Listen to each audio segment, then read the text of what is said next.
Hey, welcome to Quick Looks with the Casual Hour. My name is Bobby. Joining me for this thunderous, momentous occasion, the gamer on the go, Chase Kinnicky.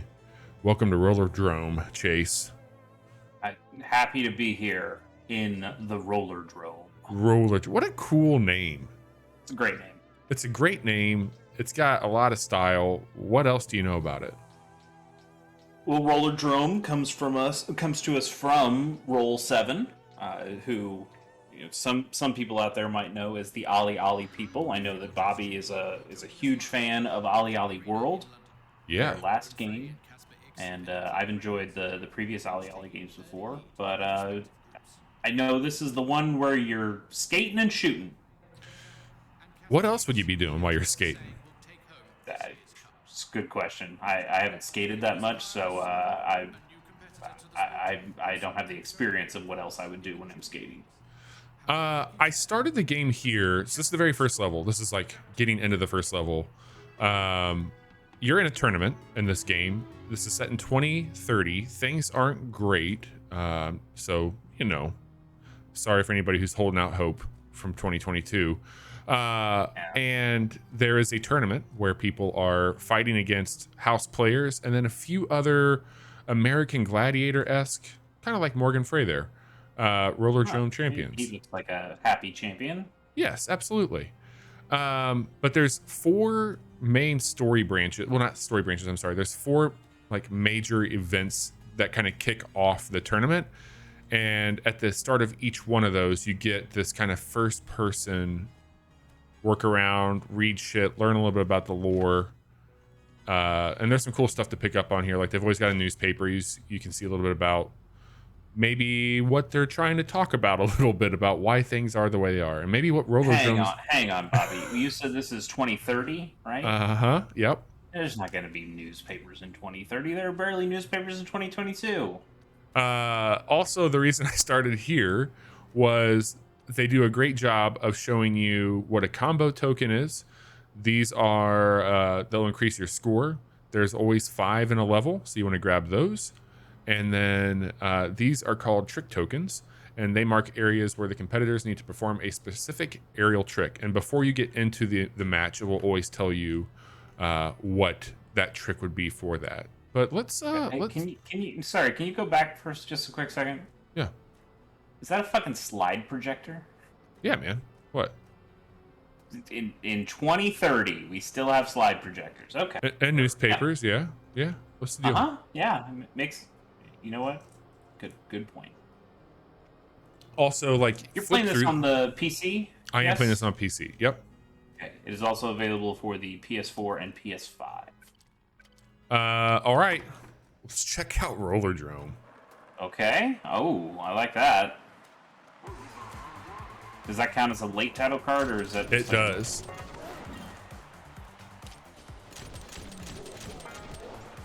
See, this looks great. Like this is what the trailers look like, and I'm like, yeah, okay, sure, shooting, skating, going into bullet time. What more could you want? Dude, it's just so good. It's so good. Does it feel as good as it looks? It does, man. It feels very good. All right. I don't know what else to tell you right now. Like, I just love the way that this game plays. So, as I'm shooting people here, you're noticing that multiplayer over there on the right. You're going to want to really focus on that as you're trying to get a high score and keep that flow state going. It is a little interesting, like when you're first getting used to it. So I will do my best to like talk and try and skate. The objective here is that you want to clear out everybody on the map. That's how you're trying to do it. There's a par time on every course. You're going to see that I've gotten all the challenges done on this level. Eliminate 3 grunts and reflex time, which you trigger that by holding down the left trigger, and it's very generous. Ammunition in the game, it uses so down there in the bottom left hand corner, I'm just going to let my score break. It uses that bar that you can see that going down right now. you refill your ammo. So I'm out of ammo right now. We need to go and do a trick, and that will be how you refill. Okay. That ammo just translates, I'm sorry, in between different weapons that you have. And so if I switch over to my handgun, I've got more ammo available to me. But if I go to like that grenade launcher, then I don't have nearly as much.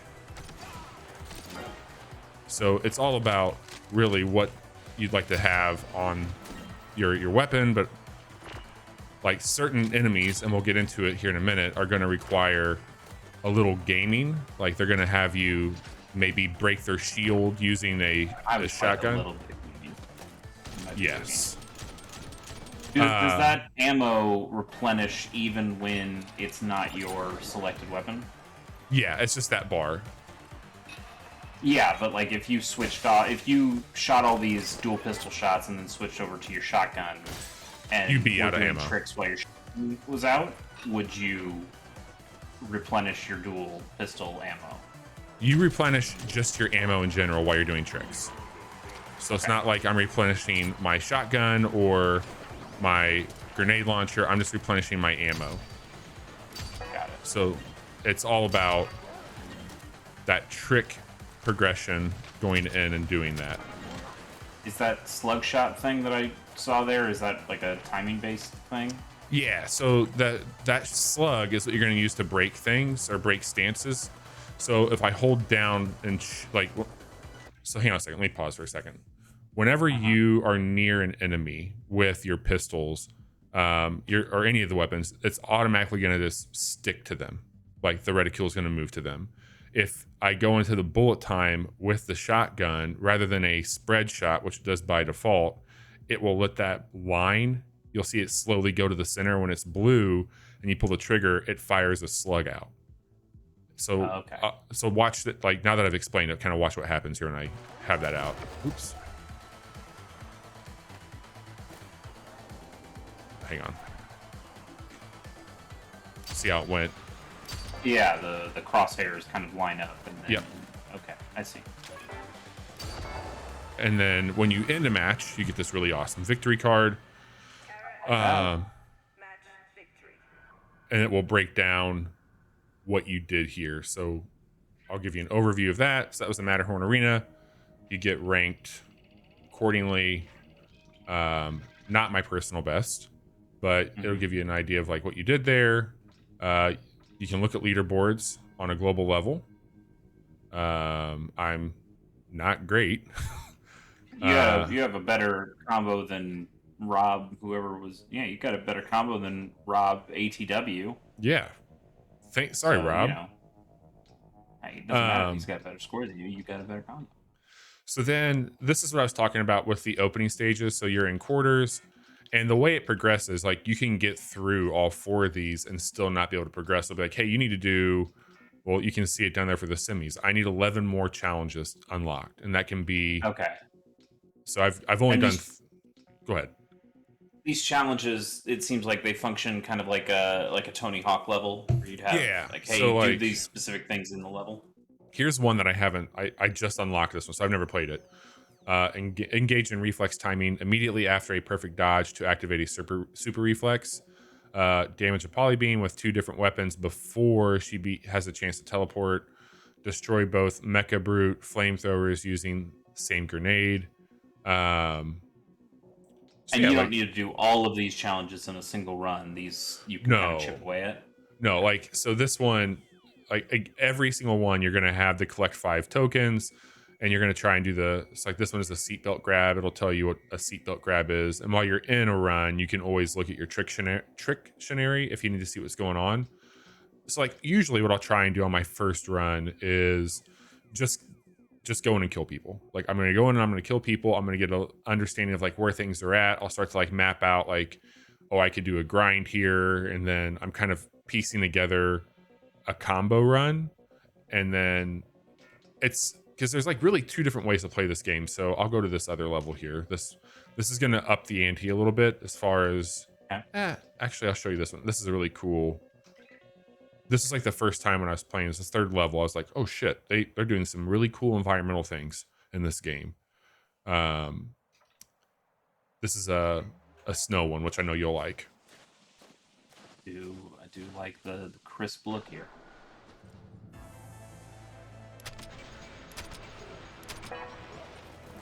This one introduces some things with jumps and like different windows. Certain enemies will lock onto you. There's also a like a guy that'll shoot rockets out, and those are no fun. Yeah, rockets have historically never been fun. No, and you can shoot the rockets. Like this guy here, he's gonna have those coming out. I'm gonna try and get him. So he puts up a shield that will drop down over time. Ooh, that was fun. Need to get some ammo though, and then I can come back in here and do a little bit of damage. But we need to not die like that. It does take a little momentum at times, but there are some fun things to get used to. I will say what I was trying to say earlier before I started this one. The flow state. Like if I'm just coming out here like finding guys to kill, not focusing too much on did I do the right type of trick. There's those rockets I was telling you about. But just really going from person to person and trying to kill, then I'm having a much better time of like, okay, I achieved success here. I did all that I was set out to do. But if I'm thinking like, oh, I need to pull that trick, or I want to grab that combo token, am I getting everything that I need to get for this run? But if I'm just so like when you're like, if you're just allowed to play the game and have fun, you're having a great time. But like it's when you feel like you have to do specific things to do specific challenges that it kind gets of bogs down a little bit. Yeah, just because the chaos, because like these levels get very chaotic. Like I'm constantly having to stay in like momentum, so I need to focus on clearing out these guys. And I'll say like a game like Super Hot, really fucking cool, and it makes it feel like you're doing all the right things to avoid getting murked by those guys in that level. Where here, I'm not quite sure like how much I should be doing versus like looking flashy while doing it, you know? Sure. I've also been seeing perfect dodge on your screen Yeah. sometimes. Is there a way to do a dodge? Yeah, so you can just spam the B button on the controller, and as those guys that are sniping me, I'm gonna have one of them lock on. So when that goes from red to white, hit it and you get a perfect dodge. Okay. And there's other ones that I can do that for. I can do it for his rockets. There was a guy over here. I'll line it up for him. Over here, this melee guy. So he's gonna try and hit me with the bat. You can dodge him as well. Get the same thing there. Now, Bobby, I don't want to disparage you, but I've watched you play skate. I know that you are not the most accomplished skater, but outside of going out of bounds, I haven't seen you bail or crash, fall at all. Wish I could take credit for that, man. It just has a no bails. Yeah. Which, I mean, given all the other shit that you're having to navigate through here, Or like that's the last thing that you want to worry about. that's Is kind like, of great because honestly, that was like, Ollie Ollie. Any of the Ollie Ollie games I played, maybe World is a little bit more generous with that, but it was extremely tight and extremely specific windows of when you had to land, and there were all sorts of ways to screw up like just landing in Ollie Ollie. So it's kind of nice that this game goes, nah, we'll just let you skate around and have fun. yeah, dude. Like, I think it's really, really good. It took me a minute to get used to how I wanted to control this thing, because the one thing I'll call out, you do not need to press forward. It's like, Okay. like this game is all like, it's self-propelling. Like when you start the game, you're going to push forward to kick off, and then you no longer have to worry about moving forward. It just goes. even if you land funny, it will start going again. I got 2 more combos knocked out on that run, which is great. Got a better score than I had the last time, so pretty good. I can stop there, or I could show you one more level if you'd like. Yeah, why don't you show me a little bit of one more level? There's a new enemy type in this one that I think is... I'm going to skip the narrative on that one so you can go in there and check it out when you play. Echo Basin. We haven't really talked much about this, Chase, but I think this game just looks fucking cool. I think it looks amazing. Yeah, I mean, the first time I saw this, I think it was PlayStation State of Play or something like that, and when I first saw it, I think they might have shown off this Echo Basin first, because this level looks very familiar. And when I first saw it, you didn't see any of the roller skating shooting people, and I was like, oh, cool, Sable's coming to PS4 and PS5, because it just has that same kind of... I don't even know what you call it. I mean, it's like line art? I guess this is still cel-shaded, maybe? Like cel-shaded line art? Low poly at times? Yeah. But yeah, I really like this art style. I like it in Sable, even though I know like Sable's got the frame rate stuff that's a little bit weird for people, and honestly it was a little weird for me as well. But this is taking that same kind of art, but having it just looks like it runs real smooth. It's fantastic, dude. I think it's a little bit sharper myself than what you got from a Sable. Mm-hmm. There's an enemy type that we're gonna try and check out here. Okay. Yeah, there they are. This person's crazy. Okay. I see you've got 3 guns so far. It looks like you might get a 4th one eventually. Yeah, you get that at the end of this tournament ranking. Okay. Do you have any idea what that gun's going to be? If I had to guess, I'll call it a rocket launcher, but I don't know for sure. Okay. This invokes the same badass feeling I got from like a Super Hot, not to call back to that game again, but like when things work, they work very well.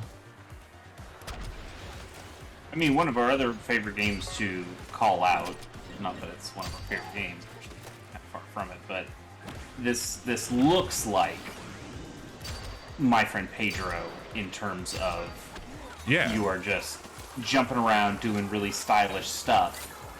The problem was that when we played My Friend Pedro, it just didn't feel very good to do any of that. It was hard to feel great in that game. Yeah. So it's great to hear you say that this feels a lot better, and that when you have like a no veils on just the regular movement, and maybe that seems like it's helping you live the power fantasy a lot better than a My Friend Pedro did. One of the other things I'll call out is that I by no means am very good at this game, but by my own standards, I feel like I'm doing pretty good. Like there's a lot of people I've heard talk about, there's an awkwardness about like getting used to it. And like I've heard Jeff Gerson was talking about, I think he tweeted, I have to really undo decades of Tony Hawk to make my brain work with this. But when my brain does work, I'm having a blast. Sure. I mean, the Tony Hawkness, I imagine, is a lot of trying to make sure you're landing. Like when you're on a skateboard, you need to land a very specific way to be able to, actually land and not just crash. And the Tony Hawk games, you are constantly trying to figure out, okay, where's my board going to be placed when I come out of this trick? And that's not something you have to do here. So I imagine it could be kind of disorienting to be programmed to think that you have to use your sticks in a certain way to land, when now you really only need to use your sticks to aim at enemies. Right. And I guess like spin. You are spinning to do these tricks. Right? Yeah. So I haven't really talked about that. Grind is just the Y button, and going into a grind, whatever direction you push on the thumbstick is going to do the same thing. X is going to be your grabs. And so variations of those will be the same. Move the stick and do your grabs. When you say X, kind of controller are we talking about? I'm on an Xbox controller. Okay. Hang on, I'm doing pretty poorly right now. If you kill also, people, what is poorly? Well, okay, I can see your health is low. That's probably it. But when you're showing off scores and things and like what letter grade you got, that seems kind of just for like leaderboard fun stuff. Because the way you progress in this game, you said was just the challenges. Yep. So you don't really need to care about your score at all, right? No. I mean, there's certain things that are going to be like, hey, you need to get this score in order to... Oh, sure. You need to get scores for one of the challenges. That makes sense. But that's really about it. Do you have a way of getting health back in the middle of a level? Yep. Anytime you kill an enemy. Oh, okay. So I just got... I see. Yeah. But those guys, those big blue beams just really suck. Holding down the right bumper trigger is how you do flips. So then you can combine flips with tricks, like so. And it's just a series of like moving that stuff around. That's the gist of it. So help me understand the score stuff a little bit better. What do you mean? You're getting score... Well, you're getting score for killing enemies, yes? Yep. And you're also getting score for doing tricks. And staying in a combo. And staying in your combo. Okay, that makes sense. So you're not gaining combo by doing tricks, are you? Like the combo is only going up by killing things? Correct. Okay. So you want to keep that meter going for kills, but the tricks that you're doing are also going into a score that's being multiplied by killing people. Okay, that's interesting. Too far. You know, this has actually reminded me. I don't know if it can remind me that much. It's a game I haven't played, even though I'm very much looking forward to it. Neon White. Yeah. In that you are coming in here, and when you first play a level, it might be, hey, I just want to see the stuff in here. I want to like kind of just get the lay of the land, and then you're replaying these levels to figure out your routing and to like start to break the level down into what you need to do and in what order to just perfect your run. Yeah, I would say maybe if they went for more of that, like best par time versus combos, that could be kind of an interesting approach to this. But I just don't know if that's the right move. Well, yeah, I mean, getting a low time does not seem to be this game's point. This game wants you to have style, and the way to have style in this game only deducted. Why? Because of my time. You're about to see that here. Okay, so time does have a factor on stuff. Well, there's a par. So because of our time, we were about halfway over. That's a significant penalty in time. So they give you a par time to work within to get that. Okay. So okay. That's interesting. Yeah. So it's mixing the style with speed. I can see for that. Sure. So it looks like there's going to be 16 levels. I don't know what this Out for Blood. I'm hoping that like that's just a endless kind of like kill 'em run type deal. Like it might be. I don't know. That unlocks whenever you complete the campaign. There is a ton of tutorials to get you on your feet here. They do a really nice job of getting you set up for that. The campaign. So the first square in each one of these is going to be kind of a lore-based exploration. It's neat. Like there's some really cool social commentary going on, mixed with a little bit of like the WWE machismo. It's neat. There's some cool stuff here for sure. And any character customization stuff, different outfits? Nope. You are playing as your character. what was That's happening. kind of weird considering Ali Ali World was all about character customization and had so many different options available to you. Yeah, absolutely. This is what I was talking about with the face buttons. Mm-hmm. So that's how you're going to initiate like all your different types of move sets here. So it's really, I guess, in the grand scheme of like Tony Hawk type stuff, kind of straightforward. Like, Yeah, this looks very Tony Hawk style. yeah. Um, but yeah, man, this is a cool game. I'm having a great time with it. It's hard. Like, there's definitely a challenge. I think it's easy to pick up. It's hard to master, and like this is the best score I've gotten on that first level, and I had to run through it a few times, and when I finally understood like the art of busting out tricks in between killing people, because I was only using tricks as like a means to refill my ammo. But when I realized that like I could use that to like increase my score and then get like a high kill count, then I was like, oh, okay, that makes sense. That's the way to go. But if you've enjoyed this quick look, we do multiple quick looks a week over on youtube.com/casualer, which is where you probably found this. So like, subscribe, and hang out with us here. We have a good time. We also bring over our videos on demand from our Twitch streams, which happen Mondays, Wednesdays, and Fridays at 10:30 p.m. Central, twitch.tv/thecasualhour. And if you really just want to maybe check out a podcast, you know, those really cool things everybody listens to, every Friday morning, you can find ours wherever you listen to podcasts. We enjoy doing these. We hope you enjoyed listening to them and watching them. Chase, I hope you enjoyed Rollerdrome. It was a great time.